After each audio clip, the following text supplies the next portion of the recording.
நண்பர்களை நீங்கள் பார்த்து கொண்டு இருப்பது உங்கள் கௌசிகா ரிவ்யூஸ். சரி வாங்க வீடியோக்குள்ள போய் என்ன நடக்க போகுது அப்படின்னு சொல்லிட்டு பார்த்தீங்களா, கரெக்டாக நம்ம மல்லி இருக்காங்களா அவங்க இருந்துட்டு போயிட்டு சரி மாப்பிள்ளை கூட தனியாக பேசலாம்னு சொல்லிட்டு மாப்பிள்ளையே கேட்குறாரு. சரி ஓகே அப்படின்னு சொல்லிட்டு இவங்களும் போகிறாங்க. அந்த இடத்துல போன தவறுதெல்லாம் என்ன நடக்குது அப்படின்னு சொல்லிட்டு பார்த்தீங்கன்னா, கரெக்டாக நம்ம தலைவனுக்கு எல்லாமே தெரிஞ்சு வச்சுங்க. யாருக்கு அப்படின்னு சொல்லிட்டு பார்த்தீங்க, வேற யாருக்கு, அரவிந்துக்கு. ஏன்னா கரெக்டாக நம்ம மல்லி இருக்காங்கல்ல அவங்களுக்கு ஆல்ரெடி கல்யாணம் ஆயிடுச்சுன்றதும் தெரியும். அவங்களுக்கு இந்த மாதிரி கல்யாணம் பண்ண இடத்துல ஒரு குழந்தை இருக்குன்னு தெரியும். அந்த குழந்தைய ரொம்பவே அவங்க உயிருக்கு உயிரை நேசிக்கிறாங்கன்னு சொல்லிட்டு எல்லாமே தெரிஞ்சிச்சு. இது எப்படி தெரிய வந்துச்சு அப்படின்னு சொல்லிட்டு பார்த்தீங்கன்னா, வெண்பா குட்டி வந்து திரும்ப டாட்டா காட்டா வராங்க. அந்த சமயத்தில் எல்லாமே அவங்க அந்த ஃபோட்டோவை பார்த்துறாங்க. காத்து காசுன்னு வெளியே வருது. அந்த ஃபோட்டோ ஓடி போயிட்டு அண்ணா அம்மா போட்டோ மாதிரி இருக்கு, மல்லி அம்மா போட்டோ இங்கே எப்படியா அப்படின்னு சொல்லிட்டு கேட்குறாங்க.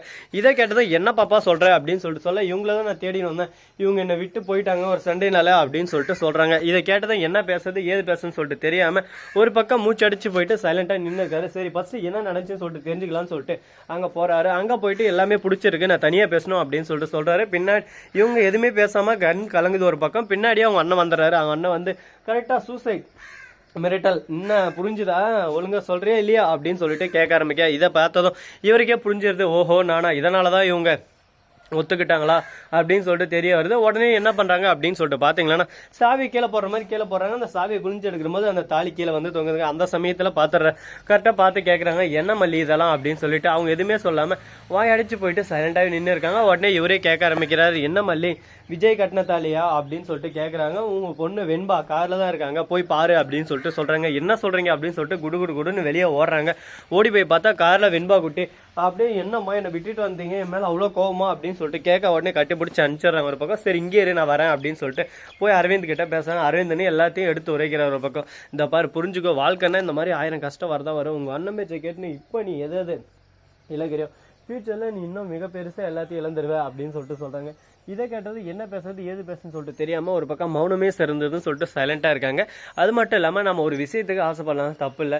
ஆனால் நம்மக்கிட்ட ஒரு விஷயம் இல்லைன்னு சொல்லிட்டு அடுத்தவங்ககிட்ட அது இருக்கிற போது அந்த சமயத்தில் நம்ம போடும்போது அவங்க பேசுகிற வார்த்தைகள் இது எல்லாமே கொஞ்சம் பார்த்து பேசணும். எல்லாம் அதனால் பின்விளைவுகள் ரொம்பவே அதிகமாக இருக்கும். அதெல்லாம் அவங்கவுங்களுக்கு படம் தாங்க புரியும். புத்தி இல்லாதவங்க என்ன வேணாலும் பேசுவாங்க. அதெல்லாம் நம்ம கேட்டுக்க முடியுமா சொல்லுங்க பார்க்கலாம். அவங்களுக்கு அந்த சுச்சுவேஷன் வரும். அந்த சமயத்தில் அவங்களுக்கு செருப்பால் அடிச்ச மாதிரி ஒரு ஏதாவது ஒரு விஷயம் நடக்கும். அந்த சமயத்தில் தான் அந்த புரிதல் வருமா, அப்போ கூட வராமல் போயிருமான்னு சொல்லிட்டு தெரியல. இப்போ பாபுவும் அந்த ஒரு சுச்சுவேஷன் தான் நின்று இருக்காரு. சரி ஓகே, இதுக்கு மேலே என்னென்ன நடக்க போகுது எது நடக்க போகுதுன்னு சொல்லிட்டு பொறுத்து வந்து பார்த்தா தெரிய போகுது. அது மட்டும் இல்லாமல் நம்ம விஜய் இருக்கார்ல, அவர் வந்து வெண்பா குட்டியை தேடினா அங்கேயே வந்துடுறாரு. வந்துட்டு வெண்பா குட்டி செல்லமாக பேச ஆரம்பிக்கிறாரு.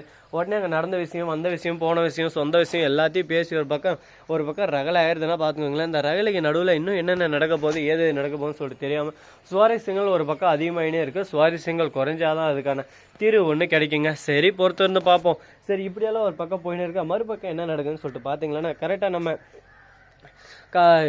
அதான் அரவிந்த் இருக்கார்ல, அவரே ஒரு பக்கம் கூட்டின்னு போயிட்டு சேர்த்து வச்சிடறாரு. இதுக்கு மேலேயாவது நம்ம ஒற்றுமையாக்கலாம் அப்படின்னு சொல்லிட்டு ஏதோ டைலாக்லாம் விட்டுன்னு இருக்காரு. ஸோ நண்பர்கள் இந்த வீடியோ பிடிச்சிருந்தா லைக் பண்ணுங்க, கமெண்ட் பண்ணுங்க, ஷேர் பண்ணுங்க, டிண்டிங் பெல்ல தட்டி விட்டு போங்க. அப்போ தான் நான் போகிற அடுத்த வீடியோ உடனுக்குடன் வரும். மிக்க நன்றி, தேங்க்ஸ் ஃபார் வாட்சிங், டாடா, see you, நன்றி, வணக்கம், வந்தனம், வருக தருக.